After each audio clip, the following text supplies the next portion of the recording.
வணக்கம். சில சமயம் ரொம்ப சாதாரணமா தெரியிற விஷயங்களுக்கு பின்னாடி பெரிய அர்த்தங்கள் இருக்கும் இல்லையா? இன்னைக்கு நாம அப்படி ஒரு விஷயத்தை தான் பார்க்க போறோம். அஷ்டமி அன்னைக்கு விளக்கு ஏத்துறதுல அப்படி என்ன ஒரு ஆழமான அர்த்தம் இருக்கு? வாங்க அத பத்தி தெரிஞ்சுக்கலாம். சரி, வாங்க ஆரம்பிக்கலாம். நம்மளோட இந்த முழு பார்வைக்கும் ஆதாரம் இந்த ஒரு படம் தான். பார்க்கறதுக்கு ரொம்ப சிம்பிளா இருக்கலாம், ஆனா இதுக்குள்ள எவ்வளவு பெரிய நம்பிக்கை, ஒரு பாரம்பரியமே அடங்கியிருக்கு தெரியுமா?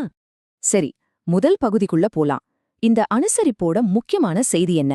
அதாவது இதோட மையக் கருத்து என்ன சொல்ல வருதுன்னு முதல்ல பாத்திரலாம். இங்க பாருங்க, ரொம்ப தெளிவா சொல்லியிருக்கு. அஷ்டமி பைரவனுக்கு தீபமேற்றி வருதல் சிறப்பு. இந்த ஒரு வரிதான் இந்த முழு விஷயத்தோட அச்சாணியே இதுதான் சொல்லலாம். எவ்ளோ சிம்பிளா ஆனா எவ்ளோ பவர்ஃபுல்லா இருக்கு பாருங்க. அப்படின்னா என்ன அர்த்தம்? நாம சாதாரணமா நினைக்கிற இந்த விளக்கேத்துற பழக்கம் அது வெறும் ஒரு செயல் மட்டும் இல்ல, அது ஒரு ரொம்ப முக்கியமான ஒரு உயர்ந்த சடங்கு அப்படின்னு சொல்லப்படுது. சரி, அப்போ இந்த சடங்கோட மையத்துல இருக்கிற தெய்வம் யாரு? இந்த வழிபாடு யாருக்காக செய்யப்படுது? வாங்க அவரை பத்தி இன்னும் கொஞ்சம் விரிவா பார்க்கலாம். இந்த படத்துல நீங்க பாக்குற இந்த முக்கிய உருவம் தான் பைரவர். நாம பேசிக்கிட்டு இருக்கிற இந்த விளக்கேற்றும் பக்திச் செயல் முழுக்க முழுக்க அவருக்காகத்தான் அர்ப்பணிக்கப்படுது.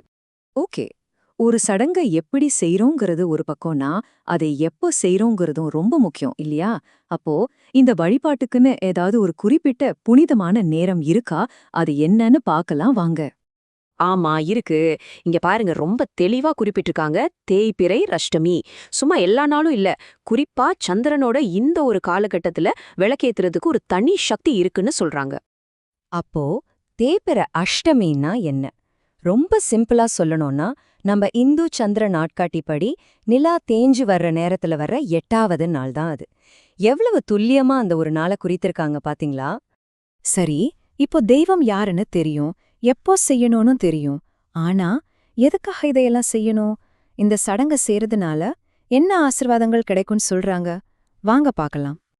இந்த வரிகளை பாருங்க. இவையெல்லாம் செய்கின்ற பொழுது சில தடை தாமதங்கள் நீங்கும் அப்பா, பின்தான் அனைவருக்கும் வெற்றி கிடைக்கும் அப்பா. இதுதான் இதனால கிடைக்கிற பலன்னு நேரடியாவே சொல்லிருக்காங்க. அதாவது நம்ம வாழ்க்கையில வர்ற தடைகள் தாமதங்கள் எதெல்லாம் தான் நீங்கும்னு சொல்றாங்க. கடைசியா வெற்றிக்கு வழிவகுக்கும். இதுதான் வாக்குறுதி. இதை விட தெளிவா சொல்லவே முடியாது இல்லையா? தடைகள் நீங்கி தாமதங்கள் விலகி கடைசியில வெற்றி. இதுதான் இந்த சடங்கோட முழு நோக்கமும். இப்போ நம்ம கடைசி பகுதிக்கு வந்துட்டோம். இதுவும் ஒரு முக்கியமான விஷயம். இந்த நல்ல செய்தியை நாம தெரிஞ்சுக்கிட்டதோட மட்டும் வச்சுக்காம இத மத்தவங்களுக்கும் கொண்டு சேர்க்கணும்னு இந்த செய்தி சொல்லுது. ஆமா, இது ஒரு தனிப்பட்ட விஷயம் மட்டும் இல்ல. யார் வேணும்னாலும் இந்த சடங்க செய்யலாம். இந்த நல்ல விஷயத்த மத்தொன்ன கூடயும் பகிர்ந்துக்கலான்னு இதுல ஒரு ஊக்கம் இருக்கு. இது ஒரு சமூகத்துக்கான அழைப்பு மாதிரி. இந்த செய்தி எப்படி முடியுது பாருங்க. என் பக்தர்கள் அனைவரும் இதை கடைபிடிக்க வேண்டும் என்பேனப்பனே. இது ஒரு சாதாரண பரிந்துரை மாதிரி இல்ல, ஒரு ஆணித்தரமான வேண்டுகோளா இருக்கு. இதெல்லாம் பார்க்கும்போது ஒன்னு தோணுது.